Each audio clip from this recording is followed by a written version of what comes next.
Hello दोस्तों, अब start करते हैं कक्षा 10 के लिए चैप्टर 9 जिसका नाम है त्रिकोणमिति के कुछ अनुप्रयोग।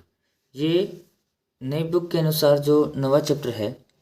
तो अब क्या करेंगे, इसमें सबसे पहले कुछ बेसिक कंसेप्ट समझते हैं कि इस चैप्टर में हमें क्या क्या चीज़ें पढ़नी पड़ेंगी, किन किन जो नई चीज़ों का सामना करना है। तो सबसे पहले देखो, इस चैप्टर में जो त्रिकोणमिति से ये आधारित है और इसमें जो ऊंचाई और दूरी ज्ञात करने के लिए इसका जो ज़्यादा यूज होता है। ये मान लीजिए हमारे पास एक धरातल अपना और इसका एक बिंदु है, सामने एक मीनार खड़ी है, मीनार कह दो या बिल्डिंग कह दो। तो इस बिंदु से जब हम ये जो मीनार होता है ना, इस मीनार के ऊपर वाला जो बिंदु कहलाता है शिखर, और ये कहलाता है इसका पाद यानी बॉटम, टॉप और बॉटम। तो कहीं पे भी इसमें शिखर नाम आएगा, इसका मतलब आपको एकदम ऊपर के बिंदु को देखना है, और पाद बिंदु आएगा, इसका मतलब आपको इसके नीचे के बिंदु को देखना है।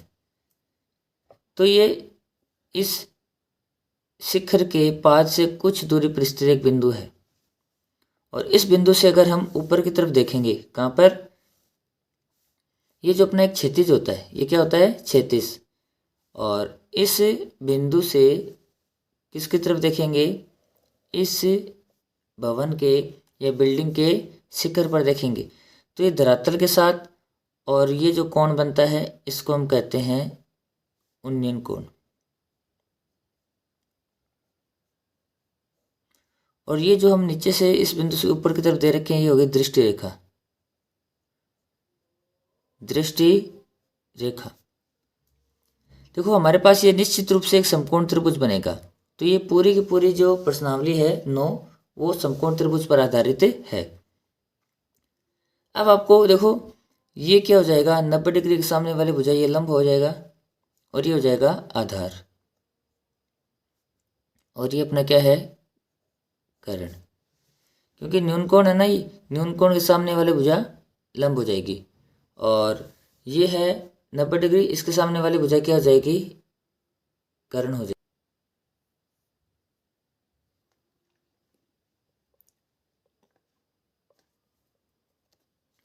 अब इसमें जो देखो क्या क्या ज्ञात कर सकते हैं, ये हो गई इसकी ऊंचाई। तो इसमें जो भवन है, मीनार है,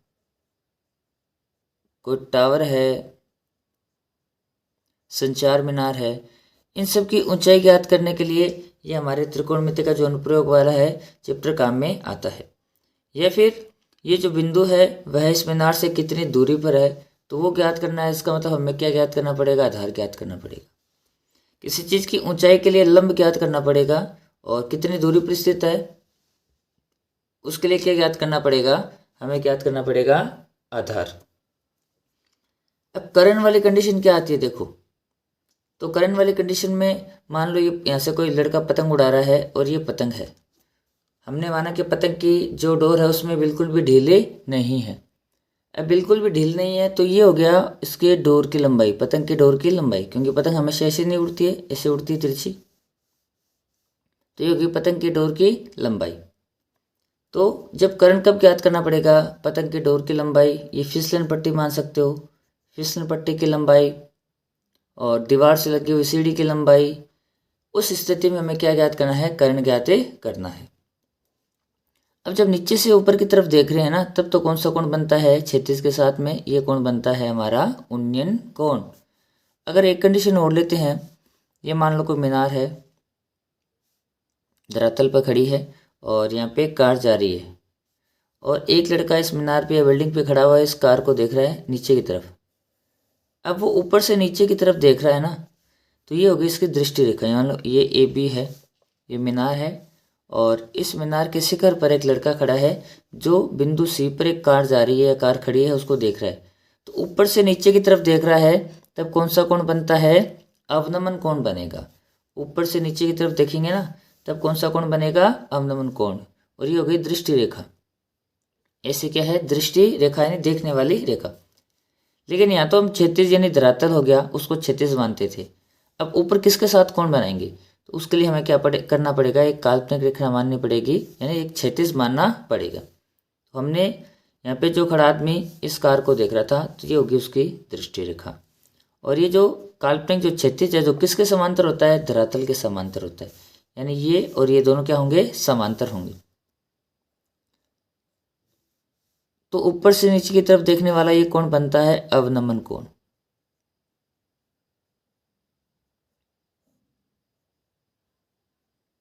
अवनमन कोण बनेगा ये। तो हमेशा ध्यान रखना है, जब ऊपर से नीचे की तरफ देखेंगे तब तो बनेगा अवनमन कोण, और नीचे से ऊपर की तरफ देखेंगे तब बनेगा उन्नयन कोण। बस इसका आपको ध्यान में रखना है। और इस प्रश्नावली के माध्यम से ऊंचाई किसी चीज़ की और कितनी दूरी पर स्थित है वैसे ज्ञात कर सकते हैं, या फिर ये कर्ण ज्ञात कर सकते हैं। अब आपको इसमें ये चीज़ भी ध्यान रखनी है, लाल बटा कक्का, यानी साइन कोस और टेन का ना ये क्या क्या अनुपात होता है। जैसे साइन थीटा वो होता है लंब बटे कर्ण, साइन थीटा क्या होता है, लंब बटे कर्ण। और कोस थीटा ये होता है आधार बटे कर्ण। टेन थीटा ये होता है लंब बटे आधार। ये भी आपको ध्यान में रखना है। और एक इसमें ज़्यादातर जो है टेन का मान यूज होगा, टेन 30 के, टेन 60 के। तो इस प्रकार इसमें हमारे पास जो मेन चीज़ हमने पढ़ी कि ऊंचाई ज्ञात कर सकते हैं, दूरी ज्ञात कर सकते हैं, और ये जो कर्ण ज्ञात करने की स्थिति आएगी ना, वो कब कब पूछा जा सकता है, किसी फिसलन पट्टी की लंबाई, दीवार से लगी हुई सीढ़ी की लंबाई, और एक पूछा जा सकता है उड़ने वाले पतंग की डोर की लंबाई।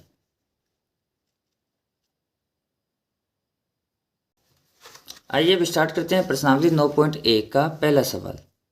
सर्कस का एक कलाकार एक 20 मीटर लंबी डोर पर चढ़ रहा है जो अच्छी तरह से तनी हुई है और भूमि पर सीधे लगे शिखर से बंधा हुआ है।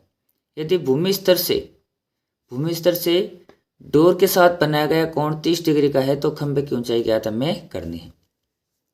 तो इसका जो चित्र हमें दिया गया है, देखो ABC, ये एक सीधा खंभा तना हुआ है, ये इस खंभे का शिखर और ये इसका पाद, और ये जो AC है वो एक डोरी है जिस पर वो क्या कर रहा है, कलाकार चढ़ रहा है, वो एकदम से तनी हुई है।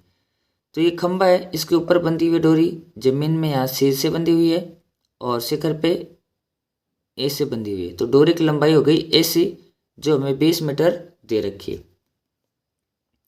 और इस डोरी का भूमि के साथ कोण बनाया गया है जिसे हम क्या कहते हैं, नीचे से ऊपर की तरफ बन रहा है, ये हो गया उन्नयन कोण, जो कितने डिग्री का है, 30 डिग्री का। और हमें पूछा है खंभे की ऊंचाई ज्ञात करनी है।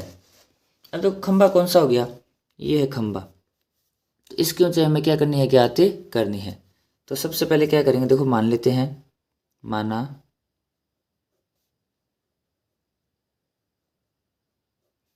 खंभे की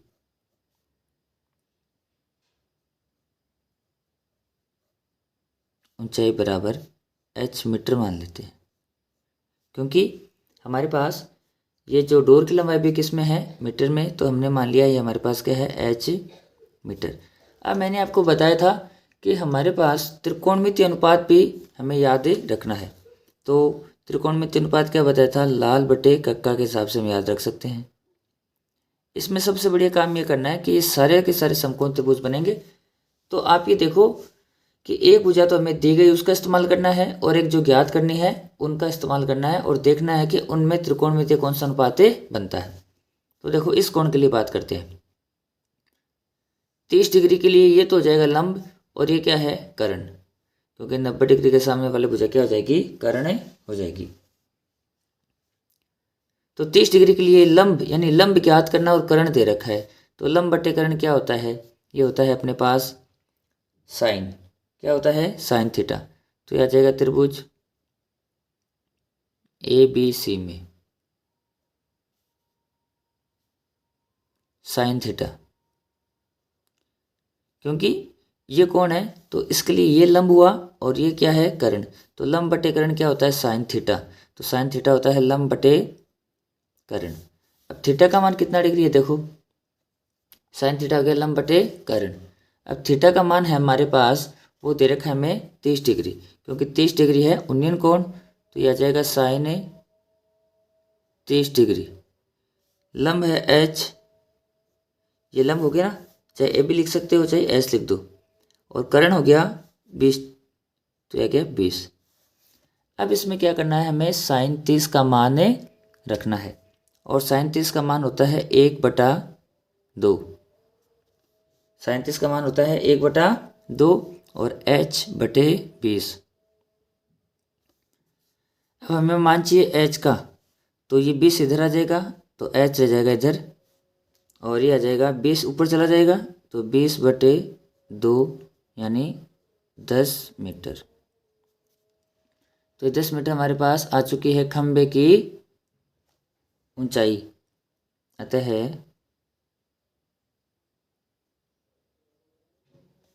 खंबे की